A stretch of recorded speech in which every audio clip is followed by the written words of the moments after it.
to see you guys here. My name is Jacob Foote. I'm with the Coolbaits Lure Company, and just like to do a little demo today. A lot of times you get in the fishing boat out there, and first morning bites are usually pretty good. For the evening, everything kind of calms down, then everyone goes to a finesse type lure. What I got here is pretty much an underspin structure. What we've done, we actually made two swivel baits underneath it. So no matter how slow you're turning it, it's always going to spin for you. What we also done, we also got different colors. You can actually customize whatever color you want. We've got clear bodies, we've got full colors. My booth is located, I'm down there with the Delta waterfowl. You guys got any questions or anything? Let me know. Throw it in here, we'll see how these react. But like I said, the way it's set up, you can retrieve at any speed. That blade is going to run no matter what. You can burn it, it will rise, you can let it sink all the way down. Generally what the idea is with doing the double deal is to get that blade turning. A lot of these underspins out there, sometimes you really got to burn them just to get that blade just to turn for them. As a general rule, what I like to do is when I first throw one of these out is count down how long it takes to get down. When you're looking on your locator, you see your fish are staging about 10-15 foot. You can actually get your bait, count exactly how far it takes to get down there.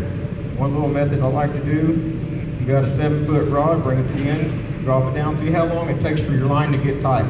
Once your line gets tight, then you start counting how long it takes to go down. Go 1, 2, 3. So that way, when you get your lure, you make your cast out. When that thing goes down, 1, 2, 3, so hit bottom. So this kind of gives you a little idea on how, as far as keeping track of keeping your bait within that strike zone a little bit longer. It's a really good finesse bait. The bite gets hard in the afternoon. I like to downsize a little bit, and it's been a pretty productive method for me. We also got, go back to the color scheme. You can have the head, whatever. We got yellow, we got black, we even got purple. We do the clear baits. They also make these baits. They put the glitter, scent, and all that good stuff in there. But it's been a pretty good productive bait for me. Last year, it helped me win Angler of the Year on the Triumph Circuit Series. And actually, matter of fact, this Sunday, I was out there up on Keystone Lake throwing them. Bite stopped right around noon, couldn't get a hit. Ended up throwing this thing, just a slow retreat. Actually did really well. I ended up with an 18-pound bag limit. See if we can burn this, kind of give you an idea. As it goes up, you can bring it up to the surface. To get that blade, a lot of times I like to do a little twig, like kind of get away from it. One thing that's also early season, like right now, whenever the water's cold, a lot of people like going to shaky heads, things on the bottom. I'm a speed fisherman. I love spinner baits. I love crankbaits. A small finesse bait, you can actually get it, drag it, jig it. Pretty good little setup. It paid off for me in a lot of many ways. And one thing you notice, that you can get it to actually dart different ways. I've actually had taken bigger blades on, call red blades, smaller blades. The diversity of this bait is pretty cool. Small, even my daughters, they've actually caught fish in these things with no problem.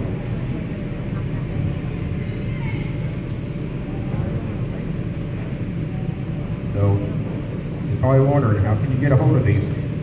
I'll tell you what, I'm located over here at the Delta Waterfowl booth over there. Real good buddies of mine. I've got some lures over there, you can actually see them. The one thing that you do is you go onto the Facebook, you go to Coolbaits Facebook, you can go to the website, they got them on there. For a lot of you guys that like to throw the Alabama rigs, we actually came up with something this year. It's a rake is what they call it. It's actually a clear tube. You don't actually have the wire sticking out. And it's a pretty cool little deal. They've actually just came up with the 4 rake. Right now we have the 2.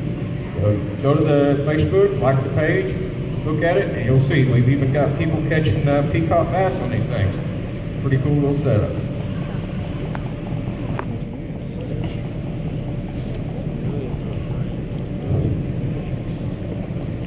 One thing I will have to say, a lot of people always ask me, color. Usually clear color water, clarity wise, go with more of a natural look. Want to go with more of a bright color. A lot of guys, when the water gets darker, I like to go with darker color. Kind of helps with the shadowing. It gets to where they can see it. And we have also these, we got 3 different sizes on these. Come see me, I'll be more than happy to show you what sizes we've got. We also got some, we got the silver blade, gold blade. We can also add bigger blades as well. But the way we got this set up where these is made is actually custom mold plastic. And what we designed them is to help keep that blade away from it. That way you don't have any interference from that. So, I think it's a pretty successful bait in my eyes. I think that's done very well on it. I cannot complain at all. See if we can get one to react to it. There's a little bit more action to it. The thing what I like about this, you can actually get this thing and it will get a little bit more erratic action on these things.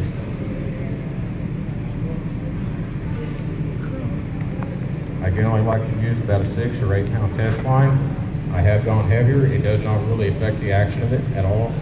But generally, as a rule, I like to use the in between 6 to 8 pound fluorocarbon.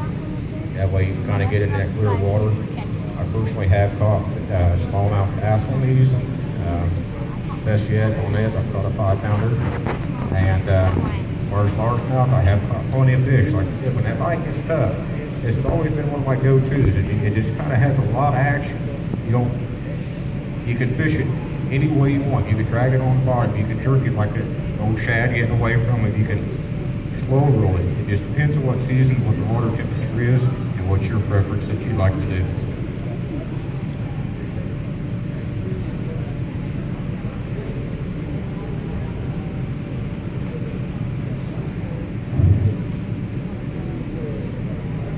A lot of guys like to get these and add their own personal plastic on them. Nothing wrong with that. Like I said, we do got 3 different sizes.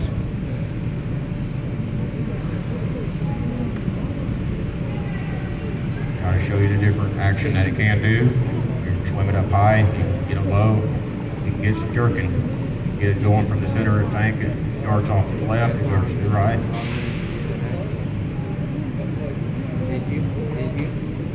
Then you can just do a slow retreat. Oops.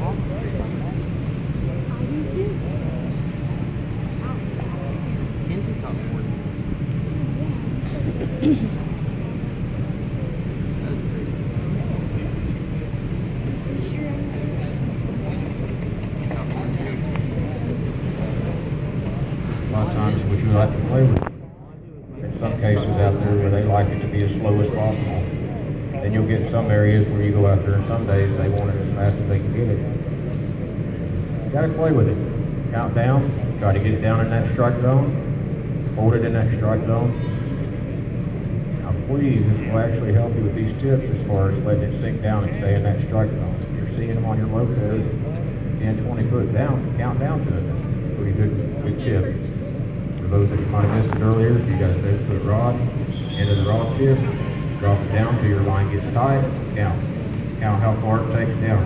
That way when you throw it out, be able to count down to that, and be able to keep it at that.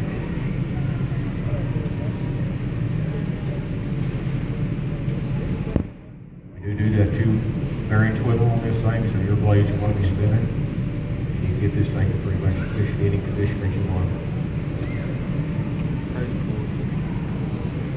If you guys got any questions for me, come see me at the Delta Waterfowl table. We're more than happy to show you what you got and any questions that you may have. Thank you guys.